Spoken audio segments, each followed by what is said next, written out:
So in the morning, the Oakland Roots fired their head coach. And by the time I finished that sentence, they had already announced that they had found the replacement. That's what we're going to talk about in this video. But before we do, if you're a fan of the USL, please give this video a like because it really helps with the algorithm so that we could get more USL exposure out there. So the Oakland Roots, we have to ask, what are you doing? You guys are on your 7th coach since 2019. And if you do the math, that is about one a year. If you do the math, you're on your 7th coach. What does that say about the Oakland Roots? How can a club go through so many coaches? How can they not get it right? What is the front office thinking? These are questions that have to be answered. They're obviously being asked because to go through 7 coaches and not get it right now, the Oakland Roots they're in second to last place in the Western Conference. They only have 10 points. 10 points, and we're 3 months into the season, and it's not looking good for the Oakland Roots. So they say that they have found their coach in Benny Feilhaber. If you don't know who Benny Feilhaber is, he played with Sporting Kansas City for a long time in the MLS. And during that time, I want to say that the Sporting Kansas City was a very dominant team in the MLS. They had players like Graham Zusi and Matt Beasler.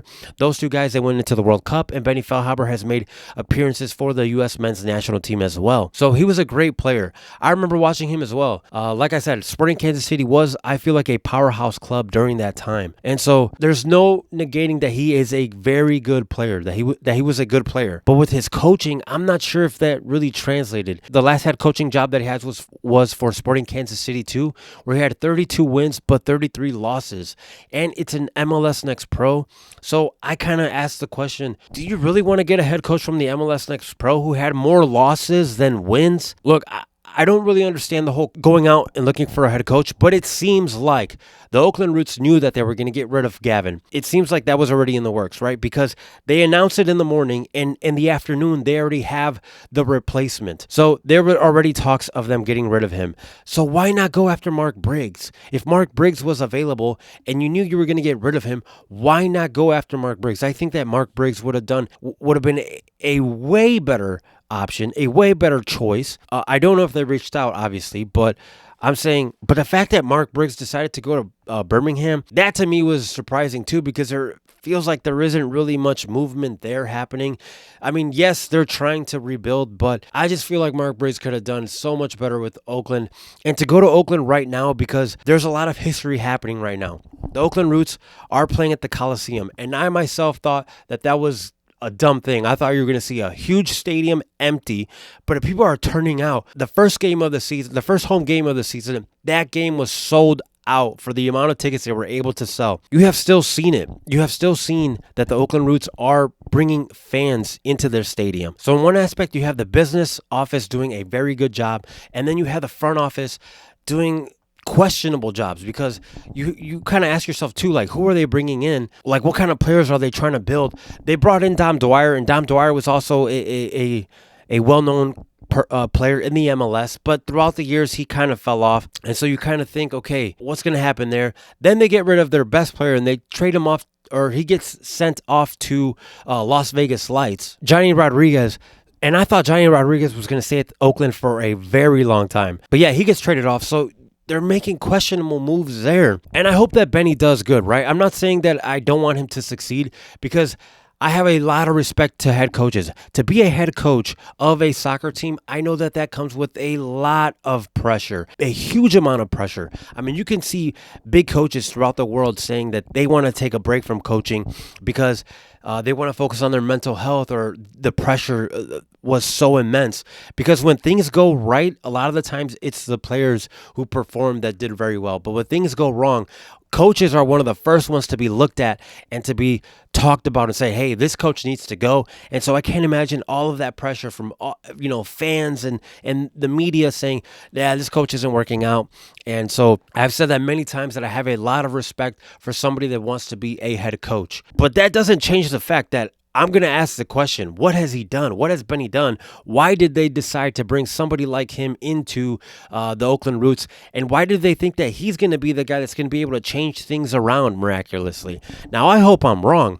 I would love to be proven wrong in this aspect. But I still ask the question, what did he do? What did they see in him? And why not go after somebody else? I mean, I've said this many times as well. Hugo Perez, I want to see get a head coaching job, a head coaching opportunity. And I feel like in the USL Championship, he has earned at least that to be a club manager. So I feel like they could have gone with somebody else. The Oakland Roots, it's a big market there. And if it seems like fans are turning out. It seems like fan engagement is happening there in Oakland. Oakland seems like a very vibrant town, and the jerseys that they come out with kind of showcase all of the artwork and stuff that happens in Oakland. It's a huge city, and that's something that you want to have, right? Especially as a professional team, you want your fans to go out and engage with you to showcase. And like I said, when the Oakland Roots played at the Coliseum the first game, it was nothing short of that.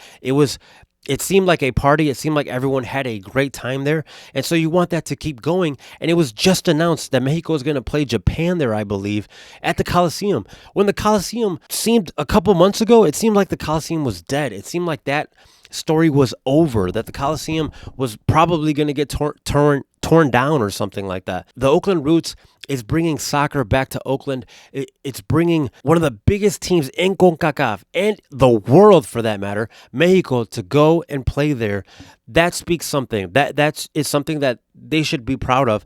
And so if people are tuning in, people are going to go to this game because, when Mexico comes and plays, especially in California, people are going to show out. So you need to capitalize on that attendance, on those fans, and try to get them to go to your games.